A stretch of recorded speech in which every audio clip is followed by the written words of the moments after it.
My chicken tenders recipe isn't just for kids. These guys are super fun to make and are the perfect quick weeknight dinner. I'm Justin from Cooking with Coit. I specialize in clean comfort cooking. And remember, if you love this recipe, make sure you hit those like and subscribe buttons and send to a friend. Let's get started. First thing we're gonna do is mince 2 teaspoons of garlic. 2 teaspoons is pretty much about 1 clove, depending on the size of the clove. All right, now we're gonna add this garlic to a small mixing bowl. Let's take 2 eggs. I'm gonna drop them into this bowl. And let's give this a quick whisk. Okay, now let's add a half a teaspoon of salt. I figure that's 1 pinch, but you can measure if you want. And we're gonna do a 1/4 teaspoon of pepper. It's just a little bit of pepper. Let's give it another whisk.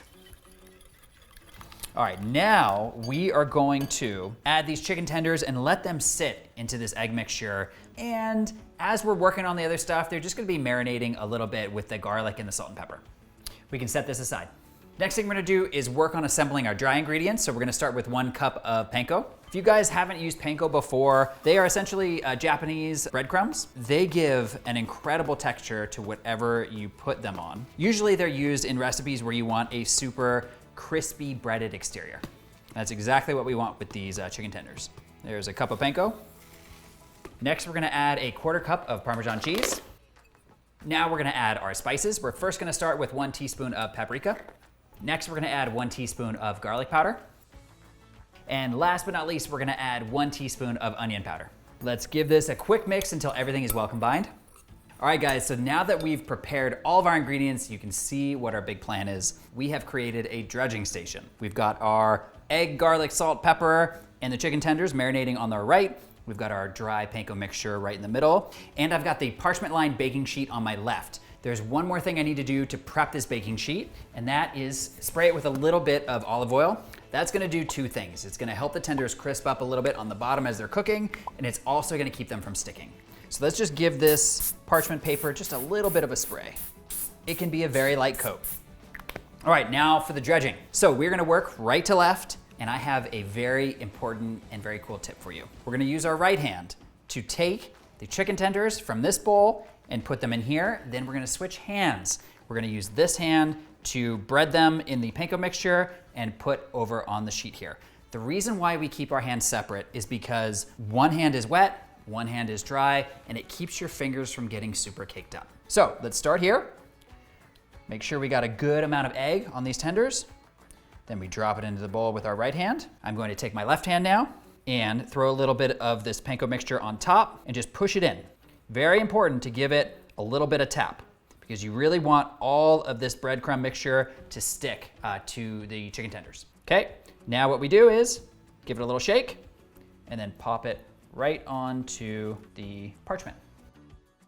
All right, guys, I failed you once again. I'm literally the worst at this. I forgot to tell you to preheat your oven to 400 degrees, so if you haven't already done so, please do so now. Next thing I wanna talk about is check out how I've spaced out these tenders. You don't wanna crowd your tenders too tightly together. And the reason why is because whenever you wanna make something super crispy in the oven, you've gotta let the air travel around it.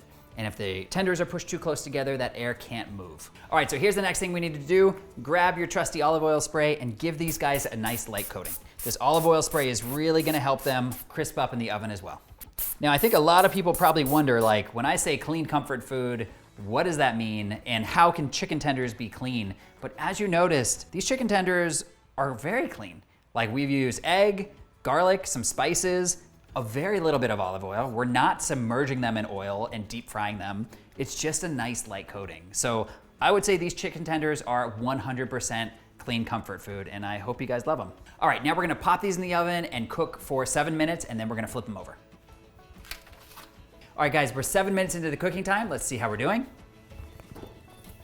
Oh, nice. All right, these guys have already gotten super crispy, and they are a beautiful, kind of orangey brown, nice and crispy looking. So this is what we're gonna do next. We are gonna flip over each one and then give the other side a quick spray of olive oil. You wanna be careful when you're flipping them not to disturb too much of the coating and make it fall off. Now, let's give them a quick spray. Nice and light, remember, you don't have to go super heavy.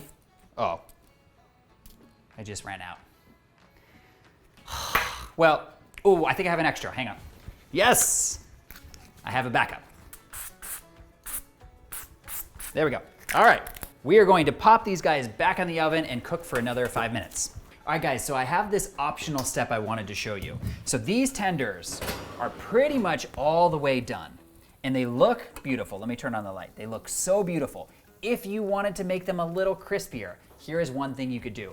Pop them back in, and if you have this function on your oven, turn it to broil. What's gonna happen is the broiler under here is gonna light on fire and it's gonna give these guys an even crispier exterior. But here's the thing. What I do is I keep the oven just like this, a little bit open when I'm broiling because I gotta keep a very close eye that they're not gonna burn because they could burn super easy if you don't. So let's let them broil for another, let's say another 30 seconds and then we're gonna pop them out. All right, they are all done. Let's take them out. Whoa, yes! That little bit of broil makes such a big difference. Look how crispy and beautiful these chicken tenders are. One last thing here, just because it's chicken and just because I am always very cautious about food safety, I always like to check to make sure that the chicken is cooked all the way through. The way that I do that is with my instant read digital thermometer. So this is what I do. I pop it right into the thickest part of one of the chicken tenders. And what I'm looking for is to make sure that I am above 160 degrees, which I totally am, 170 degrees, so they're totally safe to eat.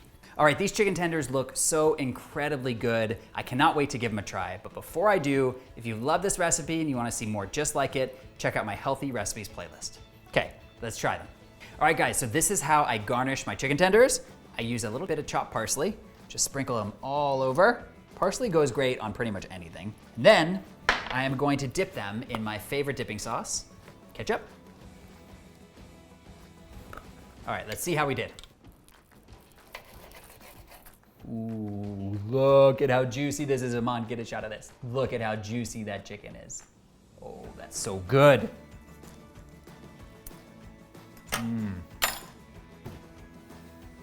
Wow, these chicken tenders, so incredibly flavorful. The chicken is cooked perfectly. So juicy, so delicious. Guys, this isn't just kids' food. This is a perfect weeknight dinner for adults. I hope you love this recipe. See you in the next video.